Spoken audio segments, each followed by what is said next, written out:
Hello guys and welcome to How to Socials. In this video I am going to show you how to add or remove a page admin on Facebook. So let's start. First open the Facebook app. Now tap on three bars on top right corner. Now tap on your pages.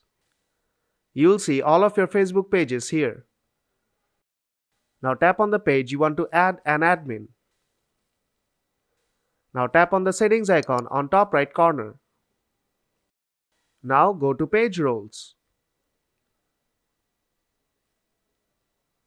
And you'll see all of your admin and moderators here. Now tap on Add Person to Page to add a new admin. Now you have to search by their name. Now select the person. Now select the role.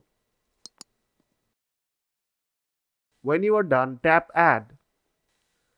Now an invitation will be sent to that person and the person have to accept that invitation to be the admin of this page. Now let me show you how to remove a person from a page. Here you can see this page has 3 admins and there are edit icons just beside their name. Now tap on the edit button and then tap remove. And the person will be removed from the admin panel. So if this video helped you out, then don't forget to leave a like and see you in the next tutorial.